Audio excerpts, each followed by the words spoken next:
یہی وجہ ہے اقبال نے کہا تھا وقت فرصت ہے کہاں، کام ابھی باقی ہے، نور توحید کا اتمام ابھی باقی ہے۔ لیکن ساتھ ہی خوشخبری بھی دی تھی، یہ چمن معمور ہوگا نغمہ توحید سے، آئے گا وہ دور، یہ چمن معمور ہوگا نغمہ توحید سے، لازماً آ کر رہے گا۔ لہذا اب اس کے درمیان جو یہ فصل ہے اس کو سوچئے۔ لیکن میں اس سے پہلے ذرا وہ حدیثیں کہ جن میں حضور کی سری پیشن گوئیاں آئی ہیں بڑی تیزی کے ساتھ آپ کو سنا دینا چاہتا ہوں، اور اس کی وجہ کیا ہے۔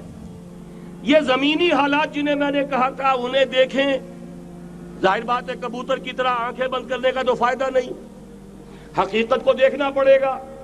حقیقت کو دیکھتے ہیں تو دل بیٹھ جاتا ہے، مایوسی کے اندھیارے چھا جاتے ہیں، امید کی کوئی کرن کہیں نظر نہیں آتی، کہاں نظر آئے۔ مولانا نے کتنا عمدہ نقشہ کھینچا ہے، کہاں ہے وہ اسلام۔ مسلمان تو ہیں 1 ارب سے زیادہ ہیں، لیکن کوئی پوچھے 1 انچ زمین دکھاؤ جہاں اسلام تم نے نافذ کیا، تو وہاں ہمارے ہاتھوں کے طوطے اڑ جائیں گے۔ نتیجہ یہ ہے کہ حالات تو زمینی جو ہے وہ ہے مایوس کن۔ اس میں ظاہر بات ہے کہ امید کا دامن تھامنے کے لیے ہمیں کوئی چیز چاہیے، اور وہ چیز ہے جو محمد عربی صلی اللہ علیہ وسلم اپنی خوشخبریوں کی شکل میں دے کر گئے۔ آپ نے اپنے دور سے لے کر قیامت تک 5 دور گنوا دیے۔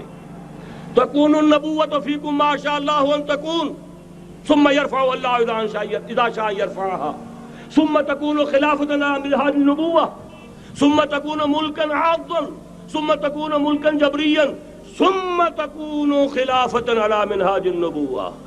یہ طویل حدیث کا میں نے صرف خلاصہ سنایا ہے آپ کو۔ مسند احمد ابن حنبل کی روایت ہے، حضرت نعمان ابن بشیر راوی ہے رضی اللہ تعالی عنہ۔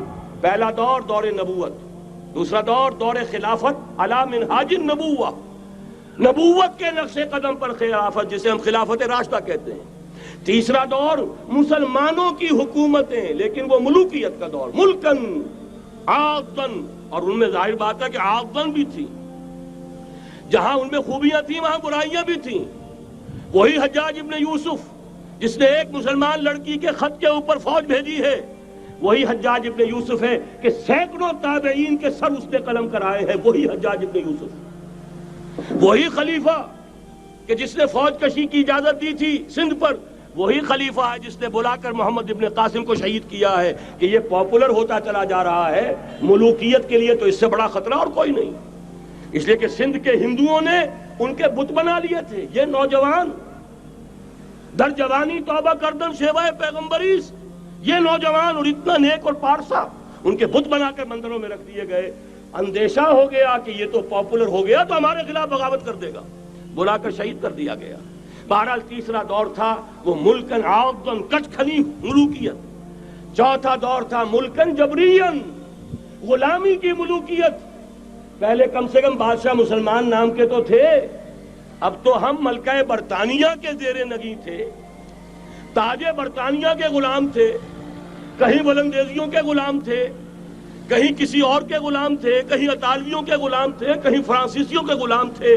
یہ چوتھا دور نوٹ کر لیجئے، آدھا ختم ہو گیا، آدھا باقی ہے۔ براہ راست غلامی کا دور ختم ہو گیا، لیکن ریموٹ کنٹرول والی انہی کی غلامی اب بھی چل رہی ہے۔ فیصلہ وہی ہے جو مولانا نے کہا تسبیح یا امریکہ یا امریکہ یا امریکہ، وہی لوگ، وہی ذہن، وہی ان کی بود و باش، وہی ان کی معاشرت، وہی ان کی سوچ، وہی ان کے اقدار، وہی ان کے نظریات، وہی ان کی معاشیات، وہی ان کی معاشرت، ہر شے وہی ہے، صرف رنگ کا فرق ہے اور کچھ نہیں۔ نظام ابھی وہی ہے، چلانے والے بھی انہی کے پرستار ہیں، بلکہ ریموٹ کنٹرول سے وہی چلا رہے ہیں۔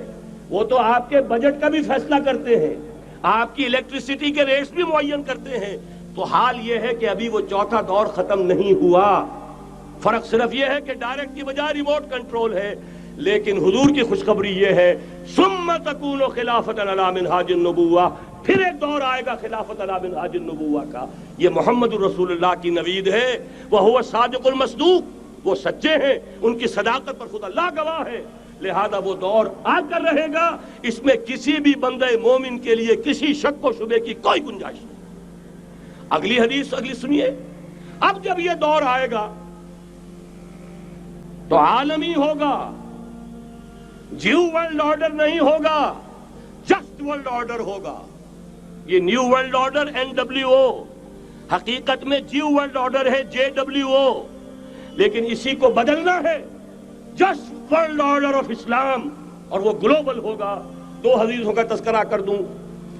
حضرت ثوبان حضور کے ایک آزاد شدہ غلام تھے، وہ روایت کرتے ہیں، مسلم شریف کی روایت ہے، یہ صحیحین میں فرماتے ہیں کہ حضور نے ارشاد فرمایا، ان اللہ زوالی الارض فرائیت مشارقها ومغاربها وان امتی سیبلغ ملکها ما زوی لی منها، رواہ مسلم رحمہ اللہ۔ حضور فرماتے ہیں اللہ تعالیٰ نے میرے لیے پوری زمین کو لپیٹ دیا، یہاں تک کہ میں نے اس کے سارے مشرق دیکھ لیے، سارے مغرب دیکھ لیے، اور سن لو مجھ سے، ٹیک اٹ فرام می، میری امت کی حکومت ان تمام علاقوں پر قائم ہو کر رہے گی جو مجھے زمین کو لپیٹ کر اور سکیڑ کر دکھا دیے گئے۔ گلوبل ہوگی کہ نہیں؟ دوسری حدیث سنیے، یہ پھر مسند احمد ابن حنبل کی ہے۔ حضرت مقداد ابن الاسود رضی اللہ تعالی عنہ فرماتے ہیں، حضور نے فرمایا، لا يبقى على ظهر الارض بيت وبر ولا مدر الا ادخله الله كلمة الاسلام بعز عزيز وذل ذليل، اما يعزهم الله فيجعلهم من اهلها او يذلهم فيدينون لها۔ یہ ہے حدیث مسند احمد ابن حنبل کی۔ اور حضرت مقداد فرماتے پھر میں نے کہا اچھا تب تو ہو جائے گی وہی بات، وَيَكُونَ الدِّينُ كُلُّهُ لِلَّهِ، دین کل کا کل اللہ کے لیے ہو جائے گا۔